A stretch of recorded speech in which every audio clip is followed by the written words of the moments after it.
Wacana hak angket di DPR terus digulirkan mengusut dugaan kecurangan pemilu. Sinyal jadi tidaknya hak angket masih menunggu kebulatan niat partai-partai yang saat ini saling tunggu. Sementara suara partai atau suara rakyat yang pro dan kontra silih berganti disuarakan di depan gedung DPR. Apakah hak angket menjadi dilaksanakan atau bahkan layu sebelum berkembang?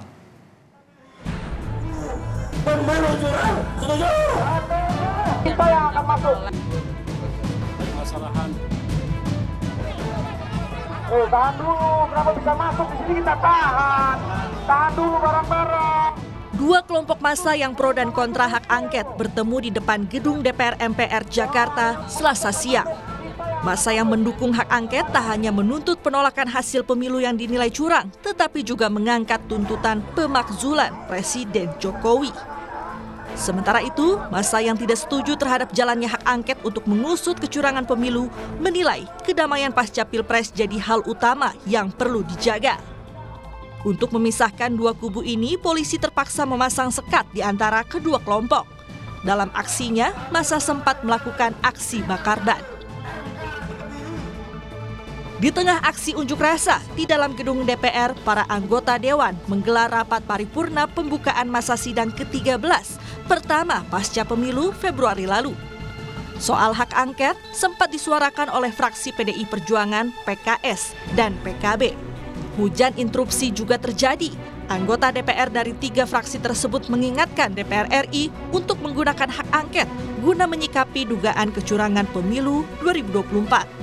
Optimalkan pengawasan fungsi komisi atau interpelasi atau angket ataupun apapun supaya pemilu ke depan, kualitas pemilu ke depan itu harus ada hal-hal yang dilakukan dengan mengkoreksi aturan-aturan kita maupun mengoptimalkan pengawasan kita sebagai anggota legislatif yang tidak ada taringnya, yang tidak ada marwahnya di dalam pelaksanaan pemilu kemarin. Berbeda dengan PKB, PDIP, dan PKS, anggota fraksi Gerindra DPR RI Kamrus Samad justru menolak hak angket untuk dugaan kecurangan pemilu. Kamrus Samad menilai masyarakat lebih butuh solusi pengangguran dan lapangan pekerjaan dibandingkan angket pemilu. Penciptaan lapangan kerja, bukan hak angket. Yang diperlukan mereka justru adalah hak para sopir angkot. Ada fraksi yang jelas mendukung, ada yang jelas menolak. Namun ada juga fraksi yang masih abu-abu, yakni Nasdem dan P3 yang belum menyuarakan entah dukungan atau penolakan terhadap hak angket. Ketua DPP Partai Nasdem Sugeng Suparwoto menyatakan, soal hak angket masih menunggu hasil resmi rekapitulasi suara di KPU. Berarti artinya kalau dari Nasdem baru akan bersikap setelah 20 Maret? Setelah 20 Maret, setelah kita betapapun menghormati penghitungan KPU ini, penyelenggaraan pemilu. Selain menunggu hasil pemilu itu juga menunggu sikap PDI Perjuangan? Enggak. Tolong garis bawahi. Tanpa PDI pun Nasdem akan mengambil jalan atau akan angket. Tarik ulur hak angket di parlemen juga dikomentari Presiden Joko Widodo. Saat akan bertolak ke Australia, Jokowi menyebut hak angket adalah demokrasi dan urusan angket, kata Jokowi, silakan ditanyakan ke DPR. PRSS, Pak, hak angket masih bergulir di sini seperti apa, Pak? Apa bakal menerima seperti ini? Itu urusan DPR, silakan ditanyakan ke DPR.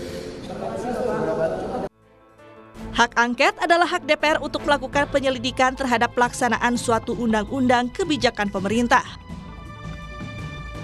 Kalau dilihat kekuatan fraksi DPR untuk hak angket, gabungan Koalisi Perubahan dan Koalisi Ganjar Mahfud punya total 314 kursi. Sementara Koalisi Indonesia Maju pendukung Prabowo Gibran ada 261 kursi. Kini, jadi tidaknya hak angket masih menunggu hasil lobi antar partai di Senayan. Apakah hak angket jadi digulirkan atau bahkan layu sebelum berkembang? Tim Liputan, Kompas TV. Sudah ada jurnalis Kompas TV, Tifal Solesa, sudah bersiap di gedung DPR RI Senayan, Jakarta. Tifal, hingga saat ini hak angket kemarin di paripurna terjadi interupsi, terutama dari fraksi PKB dan juga ada pendapat dari salah satu dewan, yaitu legislator, yakni dari PDIP. Dan juga bagaimana tanggapan dari DPR terkait dengan hak angket dan fraksi mana saja yang akan mengajukan hak angket ini? Kalau kita merujuk dari proses rapat paripurna pembukaan masa sidang DPR RI pada Senin lalu di tanggal 4 Maret 2024 yang baru lantang menyuarakan atau mendorong agar hak angket ini bisa direalisasikan sehubungan dengan dugaan kecurangan pemilu 2024 baru datang dari 3 fraksi, yakni fraksi PDI Perjuangan, kemudian fraksi Partai Kebangkitan Bangsa, dan fraksi Partai Keadilan Sejahtera. Ketiganya menyatakan bahwa ada dugaan kecurangan pemilu yang patut diusut oleh DPR dengan menggunakan fungsi pengawasannya dalam salah satu hak yang bisa dipakai adalah hak angket DPR. Tapi di sisi lain kalau kita merujuk lagi pada momen yang sama, saat itu dari fraksi Gerindra juga menyatakan bahwa sebetulnya tidak diperlukan hak angket untuk mengusut dugaan itu. Terlebih dalam beberapa kesempatan jauh sebelum momen rapat kembali dibukanya rapat sidang ataupun juga sidang di DPR RI ini, ada pandangan dari beberapa partai terutama yang tergabung dalam koalisi Indonesia Maju yang mengusung nama Prabowo Subianto dan Gibran Rakabuming Raka yang menilai bahwa proses perjalanan dari pemilu ini masih tetap berjalan aman, bahkan masih harus menunggu lagi sebetulnya proses dari rekapitulasi suara berjenjang yang terus berlangsung di Komisi Pemilihan Umum Republik Indonesia. Nah, itu baru yang terlihat secara kasat mata di DPR. Kami juga sebetulnya masih menantikan lagi bagaimana untuk fraksi-fraksi yang lain, terutama dalam hal ini fraksi yang tergabung di koalisi di luar koalisi Indonesia Maju. Spesifiknya lagi adalah dari fraksi Partai Nasdem dan P3. Kedua fraksi ini sebelumnya juga sudah menyatakan bahwa mereka masih akan menunggu proses rekapitulasi berjenjang ini selesai dilakukan oleh Komisi Pemilihan Umum, barulah kemudian mereka akan mengambil sikap nantinya bagaimana kemudian dengan wacana hak angket ini bisa direalisasikan atau tidak. Cuman kalau kita merujuk lagi dari pernyataan sikap dari 3 fraksi itu saja, fraksi PDI Perjuangan, Partai Kebangkitan Bangsa dan juga Partai Keadilan Sejahtera, dan kita hitung sesuai dengan perolehan kursi di parlemen saat ini di kepengurusan 2019-2024, PDI Perjuangan mendapat 128 kursi, kemudian PKB 58 kursi dan PKS 50 kursi. Total ada 236 kursi yang mewakili 3 fraksi itu untuk kemudian mendorong wacana hak angket ini bisa direalisasikan. Secara jumlah sebetulnya kalah besar dengan perolehan kursi atau jumlah suara yang dipegang oleh partai-partai di bawah naungan koalisi Indonesia Maju seperti Gerindra, Golkar, Demokrat, dan PAN dengan total 261 kursi. Sehingga inilah yang dinantikan sekarang. Bagaimana posisi dari Partai Nasdem dan P3 masing-masing 59 kursi dan 19 kursi. Apakah akan tetap mendorong wacana hak angket ini bisa direalisasikan atau tidak.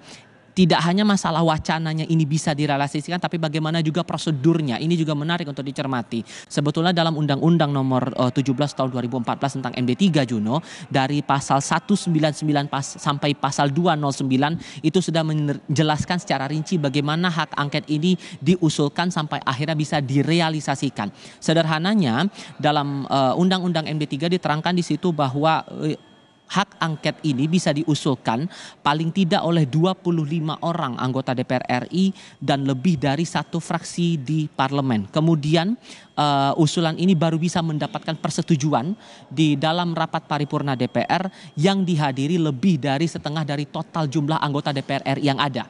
Nah, kemudian keputusan ini bisa diambil dengan persetujuannya atau baru dianggap sah dan bisa diteruskan apabila kemudian lebih dari setengah anggota DPR yang hadir dalam rapat paripurna itu menyatakan setuju bahwa hak angket ini bisa digulirkan. Barulah kemudian nanti akan ada yang namanya panitia angket.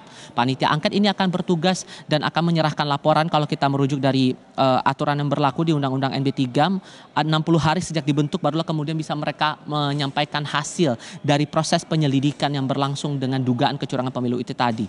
Namun karena kita melihat dari awalnya saja ini masih belum rigid, masih belum pasti begitu, sehingga ini yang jadi tanda tanya besar yang perlu juga dijawab begitu oleh parlemen, terlebih untuk 2 fraksi Nasdem dan P3, apakah mereka akan tetap merujuk merealisasikan atau mewujudkan hak angket ini atau tidak untuk dugaan kecurangan pemilu itu.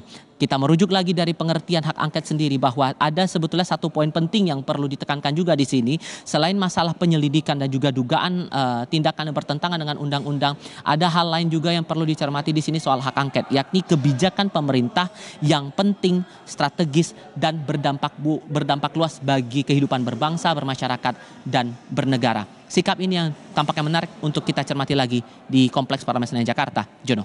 Ya, terakhir Tifal, ini menarik juga bahwa hak angket dari fraksi ini saling tunggu. Lalu bagaimana dengan tadi Anda juga sempat menyatakan bahwa dari Nasdem dan juga dari P3 ini masih belum menyatakan tanggapannya. Lalu seperti apa dari pantauan Anda terkait dengan sikap dari Nasdem dan P3 ini terkait dengan hak angket?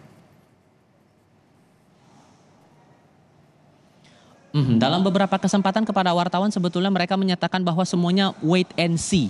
Masih melihat dan menunggu perkembangan dinamika yang berlaku saat proses rekapitulasi suara pemilu serentak ini masih terus berjalan di KPU Republik Indonesia. Baik itu di tingkat pusat yang saat ini masih terus memantau begitu untuk perjalanan perhitungan suara di dalam negeri maupun juga untuk perolehan di tingkat daerah berjenjang begitu di tingkat kabupaten kota, provinsi, kecamatan dan daerah lainnya begitu di tingkat-tingkatan yang lain. Ini juga yang menjadi dasar mengapa kemudian terlebih P3 begitu ya yang menyatakan bahwa mereka masih akan melihat proses rekapitulasi ini berjalan dan mereka juga akan memantau lagi sejauh mana proses ini terindikasi adanya kecurangan atau tidak. Itu beberapa kesempatan yang juga kami cermati begitu dari sejumlah pihak terutama yang diwakili oleh fraksi Partai Persatuan Pembangunan maupun Nasdem tadi. Sugeng Suparwoto juga sudah menyatakan bahwa semuanya masih akan melihat proses rekapitulasi yang berjalan dan ia menegaskan bahwa sebetulnya tidak bisa ia menyatakan bahwa Nasdem tidak perlu menunggu PDI Perjuangan harus menginisiasi terlebih dahulu karena mereka juga siap untuk menyatakan sikapnya apakah kemudian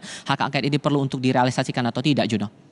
Baik, terima kasih atas laporan lengkap Anda, jurnalis Kompas TV, Tifal Solesa dari Gedung DPR RI Jakarta.